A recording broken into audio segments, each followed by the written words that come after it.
Hey guys, now that House of the Dragon episode 9 is out, it has aired, I can spew spoilers.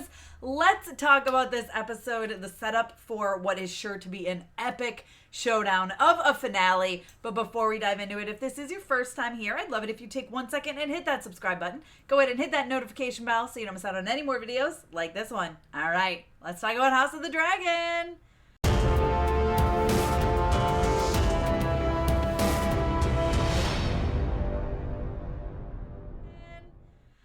Okay, guys, if you've been around my channel for a while, you know how much I have been loving this show. It feels like peak Game of Thrones, and I'm so excited to be back in the world of Westeros, even if it's, a few hundred years earlier. Now, this episode was insane.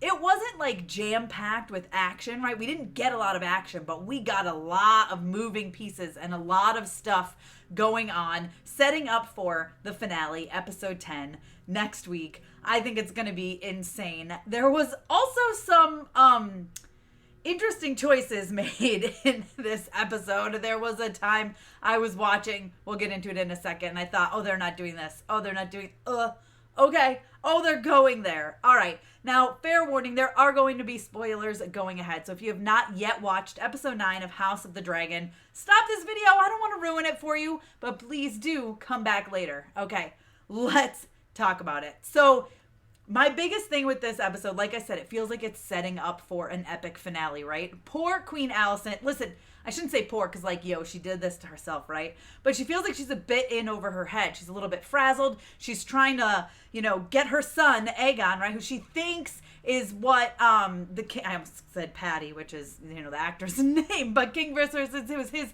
dying wish, so she thinks, for him to take over the Iron Throne. Not so much the case. She totally misinterpreted it, but whatever, I digress. Let's move on. She's very much like, okay, this is what we need to do. But, her dad is like, all right, let's just kill Rhaenyra. And she's like, no. So, again, she's already in over her head. And it's kind of the two of them kind of working against each other. But obviously for wanting the same thing, sort of, except he wants to murder people. And she's like, can we do this nice and peacefully? No, I'm sorry. You can't. And then she really degrades herself with the whole foot thing. That was disgusting. When she sat down and she slipped off her shoes, I was like, why is she taking her shoes off? And then it just kept getting a step further and further and further. It was so gross. Just when they closed in on him putting his hands in his pants, I was like, this is not going there. They are not doing this. And they did it and it was disgusting. And I'm like, Alicent, what are you thinking? You just want to shake the girl, because I do really like her as a character, and I'm like, I can't believe you would do this for information. It's disgusting. You're better than that, girl. You are better than that. But let's move aside from that. Let's talk about what else went down. So, of course, she's trying to find her son who's out there being crazy. You find out some insane stuff about Aegon. Now, it shouldn't come as a surprise that he has a bastard child, and likely many, right? We know he's raping his wife's handmaidens. He doesn't care, okay? He's obviously out there whoring and drinking and whatever. That's just who he is, which is why he's really not fit to be a king. But, I mean, listen, there's been worse, I guess. I don't know. There was the Mad King. This feels like a mini Mad King going on here. We had Joffrey, okay, but he's still a horrible dude. And he doesn't even want to be king. That's the worst part. Just let Aemon be king if you're going to have someone in your family be king. But anyways, they're out looking for him. You find out this stuff. You find out about that underground, child fighting ring. What is happening? That was bonkers, too. I was just like, goodness gracious, there's so much going on this episode. Whereas, like I said, it's not a lot of, action, but there was a lot of information being thrown about. A lot of stuff going on. And it's very, very interesting. Things you're learning about Aegon. And I'm like, dude, I don't want this guy to be king. I'm cool with him not being king. And you guys should be feeling the same way, because he's crazy. And then we've got Aemon, who just, for me, was a real standout of the episode. He doesn't do too much, but just with his hood on and being all like, yo, I've been doing this. I've been doing that. I've been training with the swords.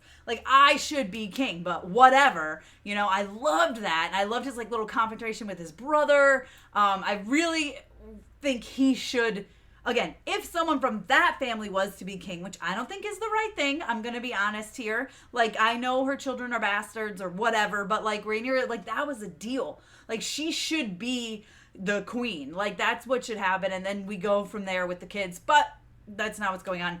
Speaking of her, we didn't see her or Daemon this entire episode, which was kind of sad. I was like, come on, I really want to see their reaction to all this stuff going on. But I do think they're going to play a major part in the finale. I think the whole point of this episode really was like, let's set up for it. Let's show you what's going on in King's Landing. Let's show you this setup for some massive, crazy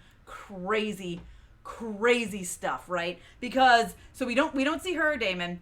Aemond, like I said, he really stood out to me. I don't know, he didn't have any like major moments, except really confronting his brother was pretty cool. I just really enjoyed him in this episode. I felt like I was rooting for him, and I'm like, why can't they just let him be king? Like, kill your brother and move along, right? It's not like this is not something that's happened before.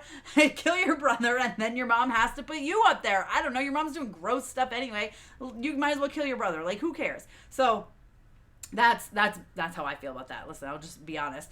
But the major thing we got was, again, we had no Rhaenyra and Daemon, but then we had like barely any action. Like, there's interesting stuff. There's murders, right? Like, oh, you're not gonna kneel down for us. Like, we're just gonna murder you, basically, right? This is what it is, right? You're gonna side with the princess. Okay, well, we'll see how that goes.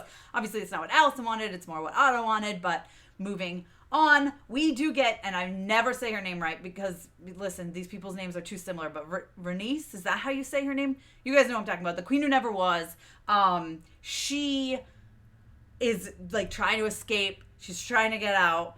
And then she's like, I can go to the dragon lair. And they're all distracted by Aegon now all of a sudden wanting to be king, right? Thinking his dad believed in him or whatever. It's like cute, but you're also like, that's not really what happened, dude. So like, it's kind of like false hope, right? It's not really what happened, but you can believe it if it makes you feel better. It's not how it went down.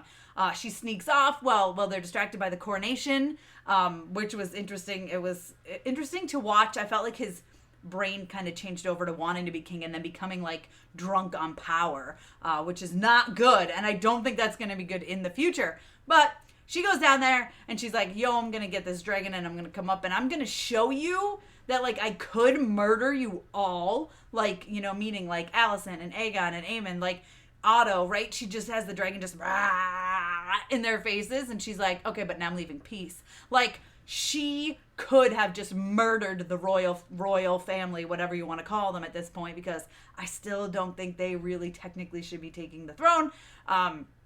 And she didn't, and I kind of loved that power play. I hope it doesn't come back to bite her in the butt.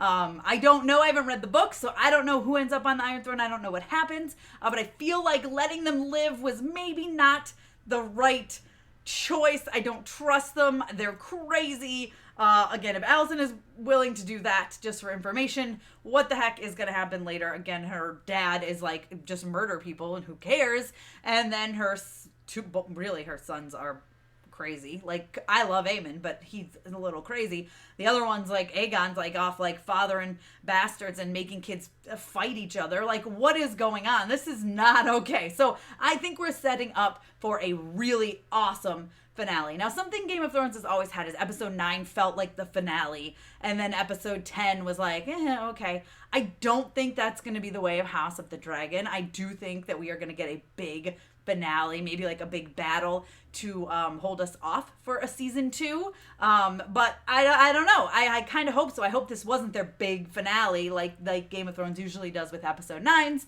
I'm very intrigued to see where we go from here. I want to see what happens with Rhaenyra and Daemon when they find out the king has indeed passed. All this sort of stuff I'm very interested to see. You guys let me know your thoughts on episode 9 of House of the Dragon down below in the comments. Who are you rooting for? Who do you want to see take the throne? What are your thoughts? Let me know. No spoilers, please, for the future. I tried to avoid all that stuff. Like I said, I have not read the book, so I don't know where this goes. Be sure to give me a thumbs up. Don't forget to subscribe. Hit that notification bell so you don't miss out on more videos like this. You guys can follow me over on Instagram, Twitter, and TikTok. I'm MamasGeeky over there, MamasGeeky. And you can also check me out at MamasGeeky.com. Thanks, guys. I'll see you next time. Thank you so much to all my monetary supporters, my members, and my Patreons. Love you guys.